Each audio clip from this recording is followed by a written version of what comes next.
Boker Tov. My name is Yaron. I'm going to tell you the story what happened. I assume you believe in miracle. You will see that I'm here talking to you, which is a miracle. It could be ended differently. Adi invited me for Simchat Torah at their house because Jackie was in Canada and I was by myself. And to convince me, she told me that she's gonna bring Ayala, which is another daughter of us. We just moved to Kibbutz Kisufim. I assume you've been there or you've been near there? Near there? Kisufim. We were, the southern that we went is near Oz. So Okay, it was, so it's it's not far Hamash away. next to Nir Oz. Yeah, so it's not far away from Nihon. It's close to the border. And she came with her kids. And we had, that's on Friday, and we had a nice time together. And then Ayala took away and went back to her home. We kept in touch for the first few hours, and then we lost connection. She was in the safe room with her kids when everything started. The power fell down, so they didn't have a phone. So I couldn't call them to see what happened. You have to understand what's going in my mind when with this problem here, what's going on with her. But later, after almost a day, 3:00 a.m., she called us that she is evacuated safely from her house to Yam HaMelech, to the Dead Sea, and they're still there already 4 months. They can go back to the kibbutz. When we finished, after the kids went to sleep, Adi offered me to stay in another apartment. It's a guest house, not far away from her. You know, it's in kibbutz, if you saw, there's units of houses, apartment, and usually 3 or 4 apartments, and then a path in between them, and then another apartment of 4 units or something like that. And I'm staying in the back of her house. I go to sleep in the safe room. I don't lock the door. Nothing tell me that the next day will be different than it was on Friday. And I wake up early in the morning, 6:30, which I like to sleep on Shabbat usually, to a noise. You know, I was in deep sleep and I woke up for a minute. I thought it's thunder, and I thought, what, the weather changed?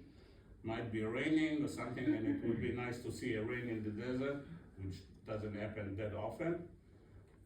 So I go out of the safe room, go out of the apartment, and it's not a rain. The sky is full of missiles, like hundreds of them, high enough. There is no red alert at the kibbutz because it's too high. And the direction is north. It's like Ashkelon, Sderot, Tel Aviv, but hundreds of them. You know, usually it's few of them and then it stops after 10 minutes, but this time it doesn't stop and it doesn't stop and it keeps going on and going on. So I call Adi right away. I'm outside, fascinated by the light, you know, like it seems like fireworks. You know, you have to understand that the damage on the other side, it's terrible. So I call Adi, and she's telling me, I'm in the safe room, please go to the safe room. I say, well, maybe I should come and stay with you, help you with the kids. And she say, loud and clear, don't you dare come here, stay in the safe room and close it. So I go to the safe room and I close the door, and you're supposed to lock the door. But nobody take care about this apartment, and the door doesn't lock. It just closed and it doesn't lock. And I'm waiting like that almost 40 minutes or something, so a little bit after 7 o'clock, you know, I have no information. I don't have a TV in the room. I try to keep, don't use the telephone just in case, you know, time will go by or the power will fall down. So I don't use the phone just to call people.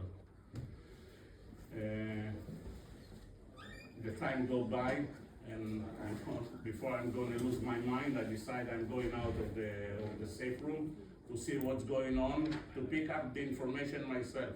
Because the people in the kibbutz, they have a WhatsApp group between themselves, and some of them have connection to other kibbutzim to get a report what's going on. So we assume it's going to be like that, half an hour or something, and then you have to stay in the room another 10 minutes. But this time it doesn't stop. And you know, I call people. I call my friend in the other kibbutz Magen, which is not far away from there, and ask him what's going on. And he say, you know, we've been attacked, and another at least 20 kibbutzim around us are under the attack.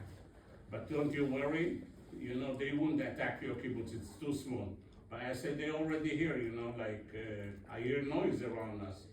So I said, well, make sure, you know, and go to the safe room and pray. So I go out, and from the next room, through the window, I look outside, and this window facing the fence of the kibbutz, not the border, the kibbutz. And on the fence, from the outside of the fence, I see lots and lots of motorcycles with terrorists riding on them.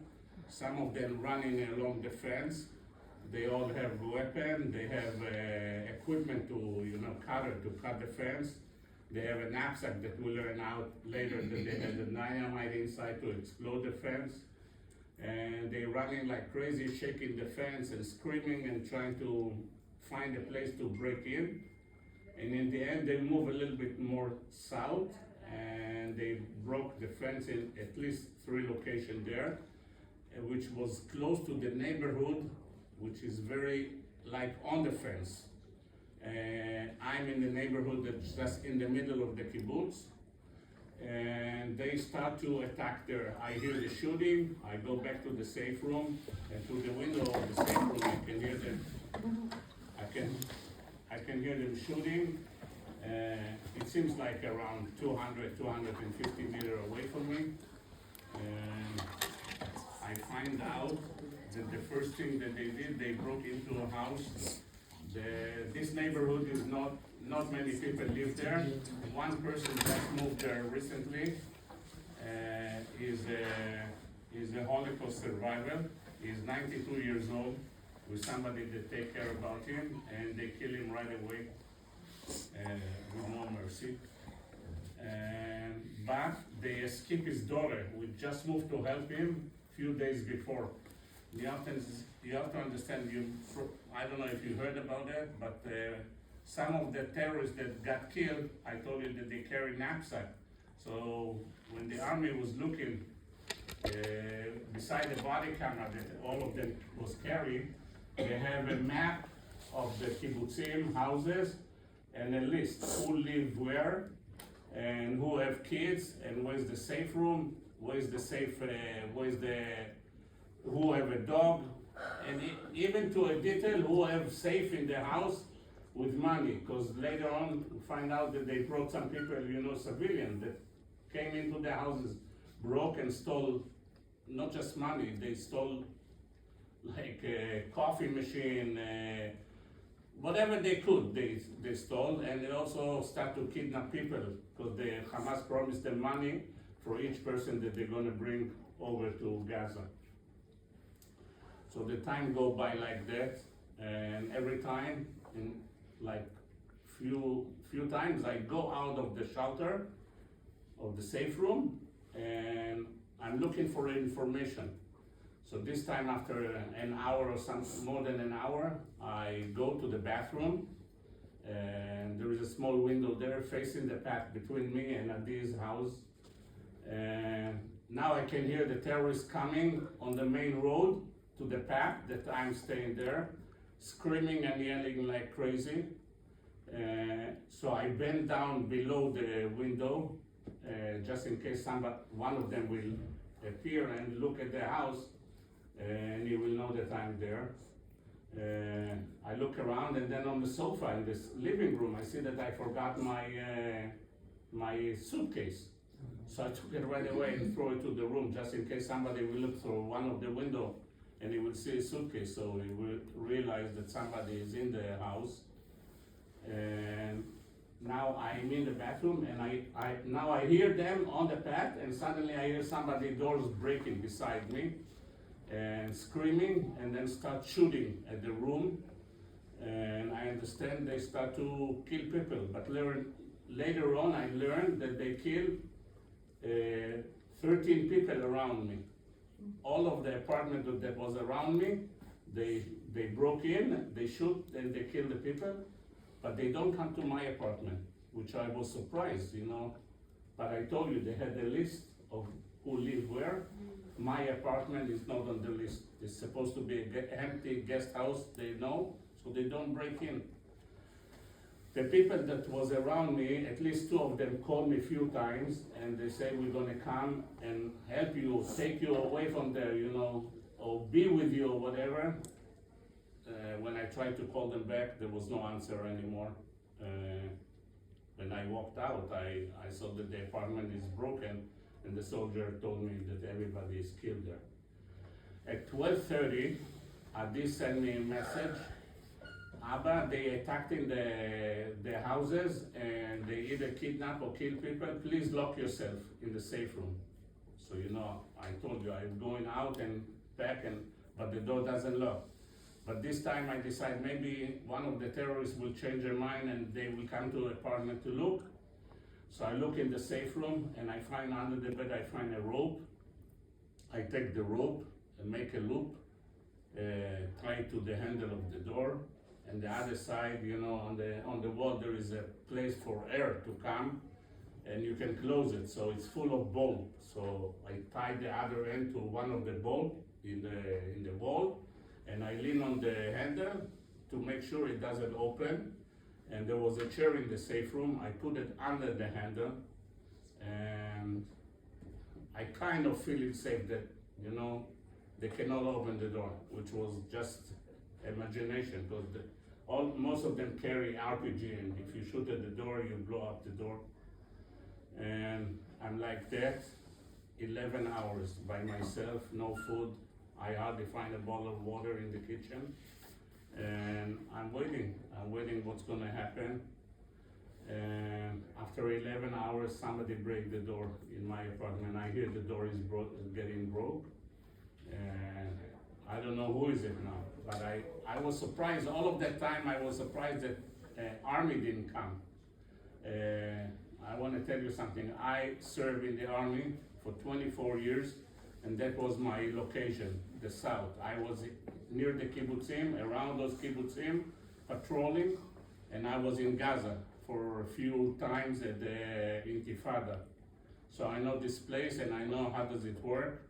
You're supposed to be, if somebody coming close to the fence, not breaking the fence, I mean coming close to the fence, you have to be on the spot or that spot, because it's electric fence.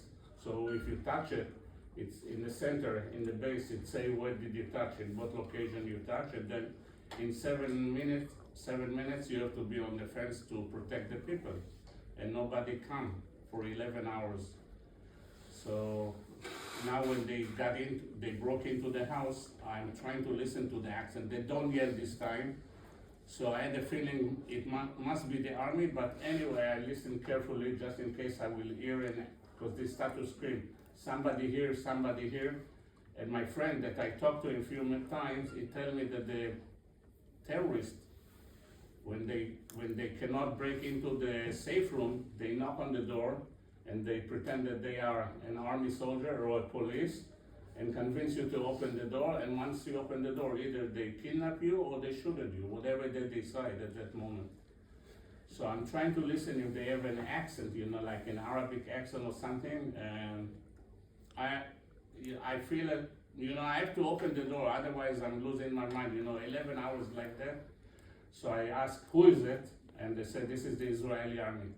And they are behind the door. So I said, please move away from the door. I want to open the door. Don't put your gun down and don't shoot, please.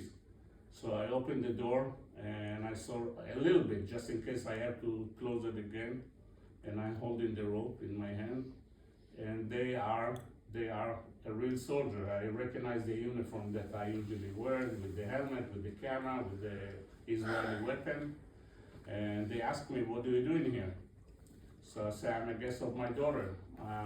I came here for the car. So they say, where does she live?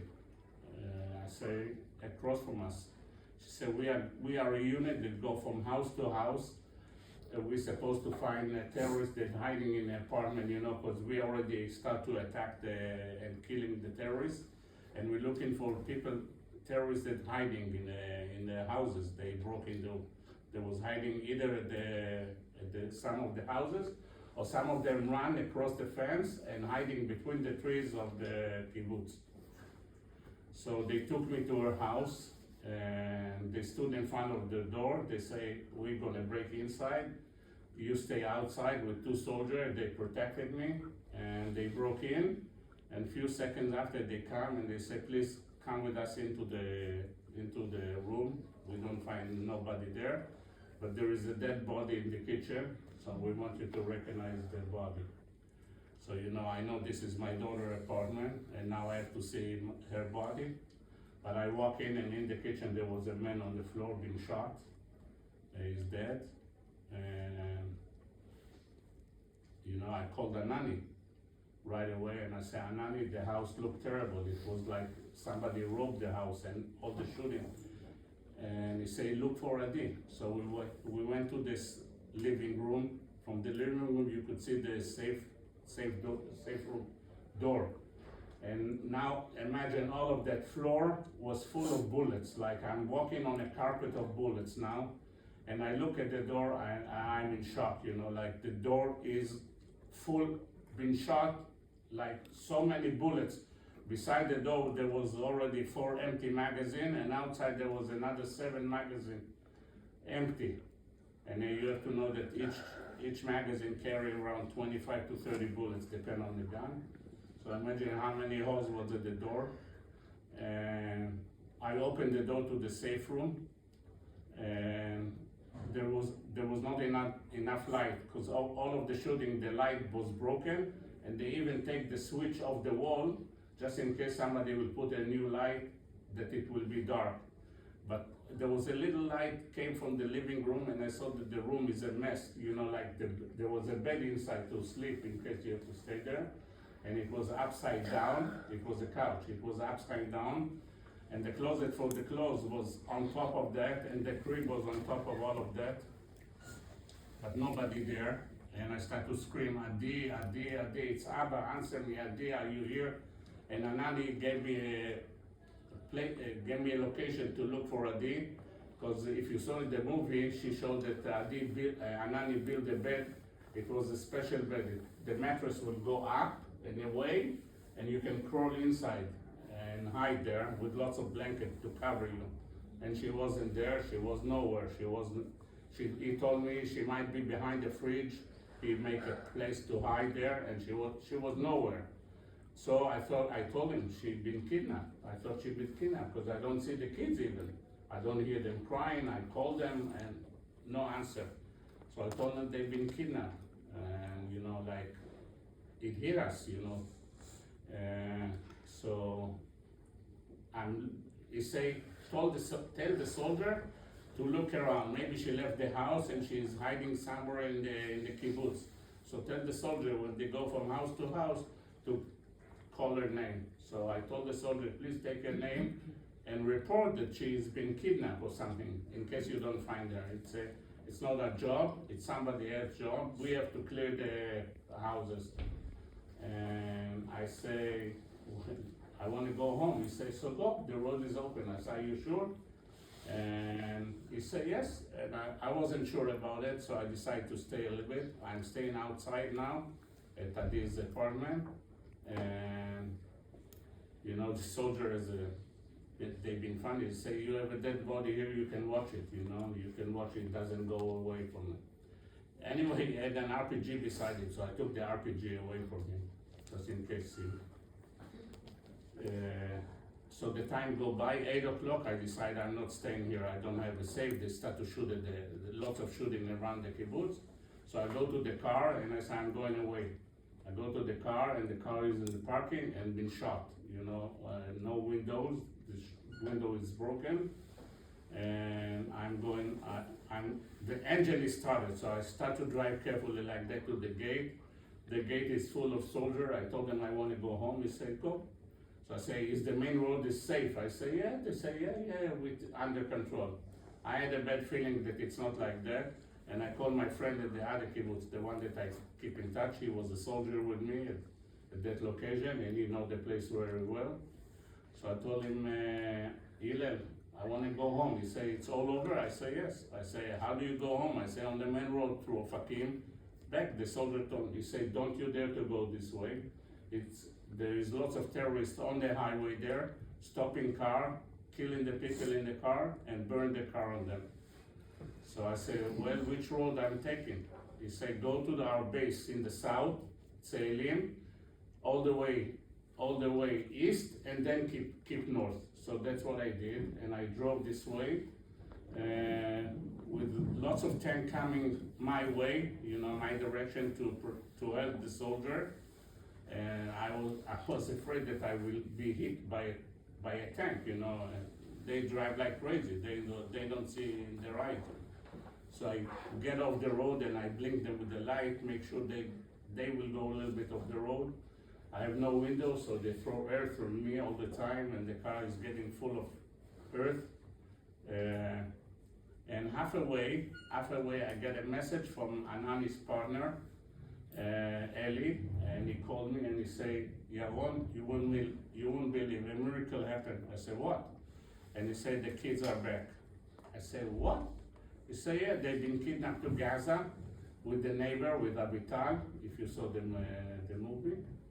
And they released her. They say she can go back.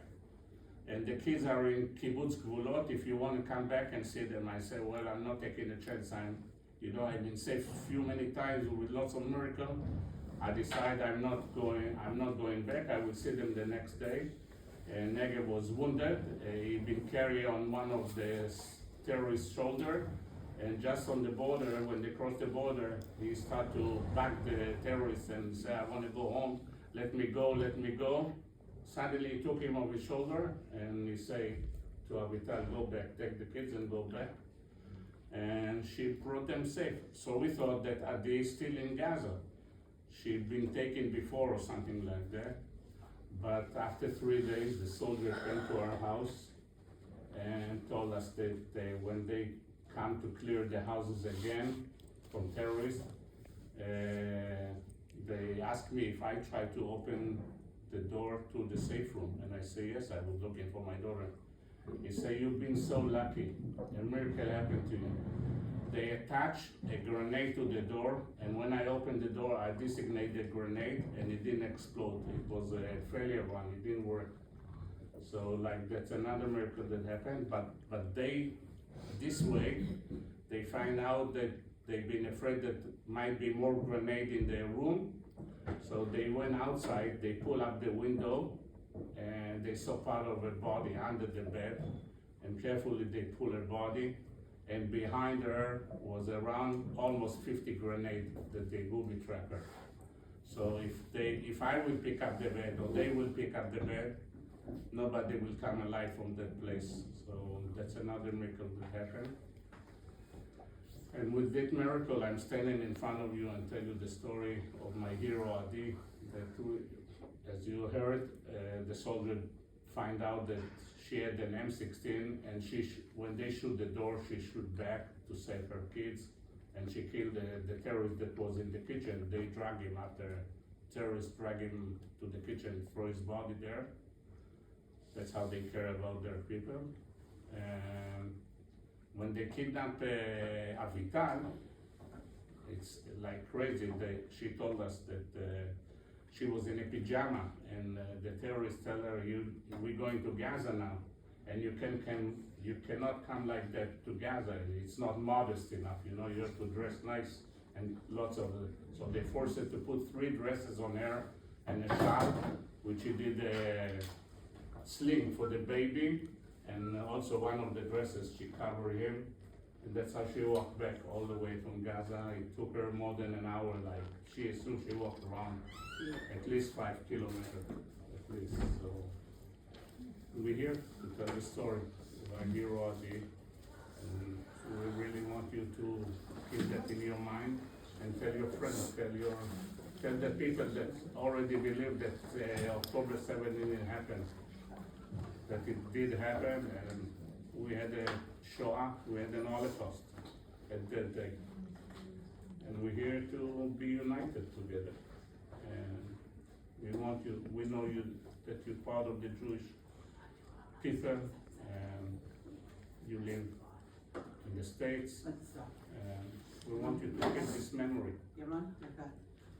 This picture are all the survivors of our family. On the top left is Ayala, the one that Yaron That's the spoke one about in at the Kisufim beginning. that's been From saved. Kisufim. That for some reason the terrorists also did not go into her house. So they were stuck in that room for hours with their 3